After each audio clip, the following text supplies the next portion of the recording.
پاکستانی قوم تو اس نے تو متحد ہو کر دکھا دیا. جو اکا دکا کو آوازیں آئیں, کوئی ایسے بدبخت موجود تھے جو کہہ رہے تھے کہ یہ بڑا موقع ہے, سنہری موقع ہے انڈیا کے لیے اور پاکستان پر اس کو ٹوٹ پڑنا چاہیے. ایسے پاکستانی بھی موجود تھے جو بیرون ملک بیٹھے ہوئے تھے. جی ہاں, بدبخت ہیں. وہ بدبخت جو تھے ان کو اللہ نے بے نقاب کرنا تھا, ان کو سزا دینی تھی. ان سے وہ پاکستان کے ساتھ ہمیشہ ہمیشہ کے لیے ان کا ناطہ ٹوٹ گیا اور وہ بالکل یعنی منہ دکھانے کے قابل نہیں رہے. اب وہ منہ چھپاتے پھر رہے ہیں. لیکن پاکستانی قوم جو ہے, ہر سیاسی جماعت, ہر سیاسی لیڈر وہ اکٹھا ہوا اور جس کلیئرٹی کے ساتھ, جس جرت کے ساتھ جنرل آصف منیر نے قوم کو حوصلہ دیا اور جس طرح ببانگ دہل بات کہی اور قرآن کی آیات جو ان کے سینے میں محفوظ ہیں اسے پڑھ پڑھ کر لوگوں کو یقین دلایا کہ جب ایسا بدر میں ہو سکتا ہے, ایسا احزاب میں ہو سکتا ہے, ایسا خندق میں ہو سکتا ہے, تو اب بھی وہ ہو کر رہے گا. اور وہ ہو گیا. جب چھوٹے لشکر نے بڑے لشکر پر قابو پا لیا تو جنرل آصف منیر نے تو اپنا حوصلہ لوگوں کا بڑھایا ہے. جو ان کو قطعیت کے ساتھ جو بات کی ہے اور جو قرآن پر جو یقین ہے اس کو اثر نو جو ہے مستحکم کیا ہے. میں سمجھتا ہوں پوری قوم جو ہے, مجھے تو ایسے معلوم ہوتا ہے جیسے ہم دوبارہ مسلمان ہوئے ہیں. اللہ اکبر. ہم نے اثر نو کلمہ پڑھا ہے. ہم نے ہمارے اندر ایک نو مسلم کا ساتھ جوش و خروش ہے. ہم نے اپنی آنکھوں کے سامنے وہ کچھ دیکھا ہے جو آج تک کتابوں میں پڑھ رہے تھے یا خوابوں میں دیکھ رہے تھے. شامی صاحب, آپ نے چند بدبختوں کا ذکر کیا. میں ظاہری بات ہے میں نام لیے بغیر کہوں گا, ابھی بھی بہت سے لوگ میں دیکھ رہا ہوں پاکستان کی سیاسی ماحول میں, پارلیمنٹیرینز ہیں کئی, وہ بڑا کترا رہے ہیں پاکستان کی فوج کا نام لیتے ہوئے, جنرل آصف منیر کی تعریف کرتے ہوئے. وہ لکھ رہے ہیں کہ پاکستان کے پائلٹس نے بڑا, بے شک وہ ہماری شان ہے, پاکستان کی ایئر فورس ہماری شان ہے, نیوی ہماری شان ہے, فوج ہماری شان ہے, لیکن وہ کہتے ہیں کہ پاکستان کے پائلٹس نے بڑا اچھا کیا, چائنیز ٹیکنالوجی نے بڑا اچھا کیا, اور تحریک انصاف کے جو سوشل میڈیا ایکٹیوسٹ ہیں وہ چھائے رہے. مطلب آج بھی وہ جنرل آصف منیر کا نام لینے سے کترا رہے ہیں, فوج کی تعریف کرنے سے کترا رہے ہیں.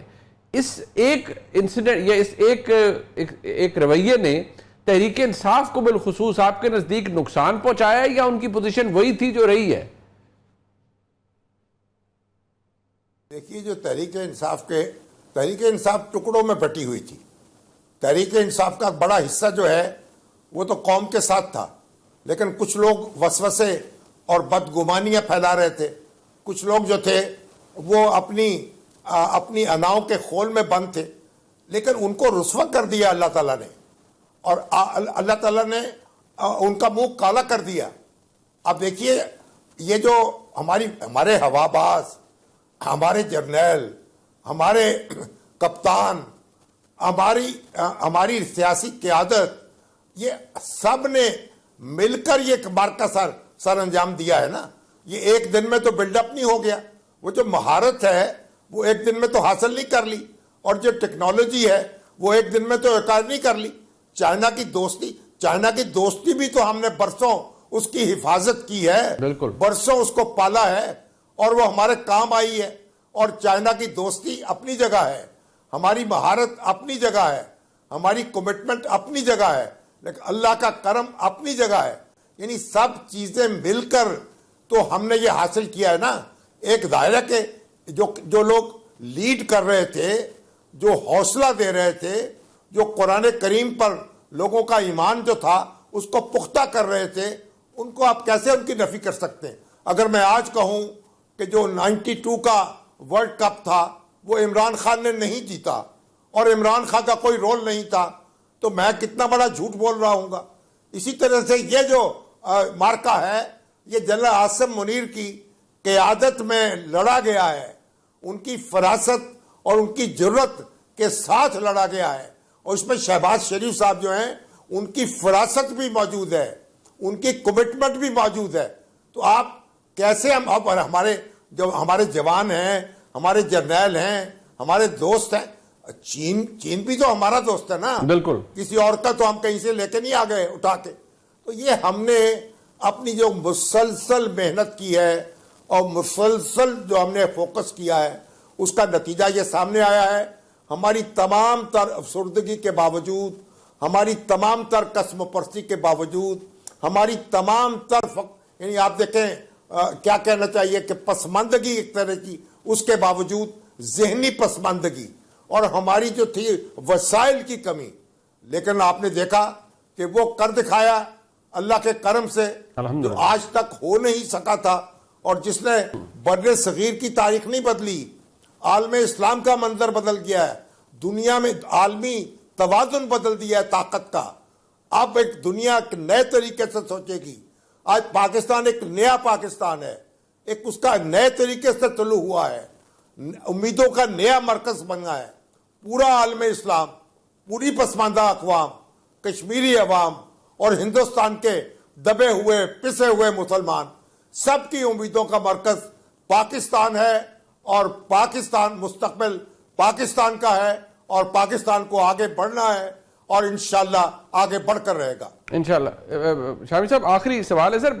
امریکی صدر ٹرمپ نے یہ obviously یہ سیز فائر بروکر کیا، اور انہوں نے وہ اس کو بڑا پراؤڈلی، اب آپ نے دیکھا آج وہ سعودی عرب میں تھے، اب قطر تشریف لے گئے ہیں، سعودی عرب میں تھے، بڑا انہوں نے اس کو اپنی وہاں پر اس بات کو سیلیبریٹ کیا کہ میں نے یہ کروایا ہے. یہاں پر قائد حزب اختلاف کہتے ہیں یہ تو بالکل پپٹ وزیر اعظم ہیں، فلان ہیں، ان میں جرت نہیں ہے. لیکن ابھی یہ سارا ماحول ہوا شہباز شریف صاحب کی قیادت میں، جب نیشنل سیکیورٹی کمیٹی کا اجلاس ہوا، جو خبریں پہنچی وہ یہی تھی کہ کلیئرٹی آف تھاٹ وہاں پر بھی تھا. اب دنیا کہہ رہی ہے کہ پاکستان کے اندر بڑی تگڑی لیڈرشپ موجود ہے. آج انٹرنیشنل جریدے کہہ رہے ہیں کہ پاکستان کے اندر جو معاشی ریکوری ہے وہ منی میریکل ہے، اور اس میں شہباز شریف صاحب کا بڑا ہاتھ ہے. کیا آج یہ تاثر ہم کہہ سکتے ہیں کہ یہ ابھی تک وہی ہے کہ جی یہ بالکل فوج کی بنائی ہوئی حکومت ہے اور یہ فوج کے بغیر چل نہیں سکتی، یا کچھ گین کر پائی ہے شہباز شریف صاحب کی حکومت پچھلے 1-1.5 سال میں؟ منیب صاحب دیکھیں، چاند چڑھے کل عالم دیکھے.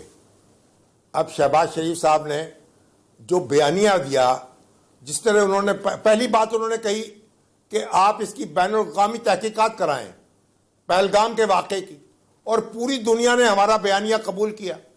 اور جس محنت کے ساتھ انہوں نے، ان کے رفقا نے، اسحاق ڈار صاحب نے، اورنگزیب صاحب نے، عطا اللہ تارڑ صاحب نے، جس طرح انہوں نے پاکستان کا مقدمہ لڑا ہے، پاکستان کی معیشت کو توانا کیا ہے، خارجہ تعلقات کو مستحکم کیا ہے، راتوں کو جاگے ہیں، اور ایک ایک لمحہ جو ہے انہوں نے اس کو ایک ایک دن اور ایک ایک سال کی طرح بسر کیا ہے. تو آپ مجھے بتائیں، ہمارے دوست ہمارے ساتھ کھڑے ہوئے ہیں، طیب اردوان، محمد بن سلمان جی، اور سے لے کر اور بیجنگ کے حکمران تک، وہ سب ہمارے ساتھ سیسا پلائی ہوئی دیوار بنے ہیں سارے. تو یہ بھی ان کا کارنامہ ہے. یہ ہم ان سے کیسے چھین سکتے ہیں یہ اعزاز؟ یہ اعزاز اللہ نے ان کے لیے لکھ دیا ہے، ان کے سر پہ سیرا سجا دیا ہے. نہ شہباز شریف سے آپ چھین سکتے ہیں، نہ عاصم منیر سے چھین سکتے ہیں. یہ رتبہ بلند ملا جس کو مل گیا. اور اگر خدا نہ خواستہ آج سیٹ بیک ہوتا، آج پاکستان پسپا ہو چکا ہوتا، تو پھر آپ کیا کرتے؟ پھر شہباز شریف جو ہیں ان کے گردن میں آپ صافہ ڈالتے، عاصم منیر کو رگڑا لگاتے. لیکن جب آپ نے مارکا سر کیا ہے، پہلے معیشت کا مارکا ہم نے سر کیا، پھر ہم نے میدان جنگ میں مارکا سر کیا، اور دنیا نے دیکھ لیا. فضائیں ہماری تھیں، زمین ہماری تھی، آسمان ہمارے تھے، ٹیکنالوجی ہماری تھی، اور پسپا دنیا کی جو بڑی بڑی طاقتیں ہیں ان کی ٹیکنالوجی کہاں گئی؟ کہاں گئے ان کے طیارے؟ کہاں گئے ان کے ایئر ڈیفنس سسٹم؟ سارے زمین بوس ہو گئے. تو پاکستان یہ جو جتنا غور کریں گے آپ، اتنا ہی حیرانی بڑھتی چلی جائے گی، اللہ پر یقین بڑھتا چلا جائے گا. اور اپنے جو دوست ہیں، جو اپنے ہمارے رفقا ہیں، جو ہمارے لیڈر ہیں، ان کی ہیبت جو ہے، جن کی ہیبت دشمن کے دل پر بیٹھ چکی ہے، ہم اس کا ادراک کرتے چلے جائیں گے. اور یہ معجزہ ہے، ہو چکا ہے. اب اس آنکھیں بند کر لے، رسوا ہو جائے. تو جو آنکھیں بند کرے گا، جو ابھی اپنی ذات کے خول میں بند رہے گا، وہ رسوا ہو جائے گا، وہ خار ہو جائے گا. اور تاریخ جو ہے اس کو اسی طرح یاد رکھے گی.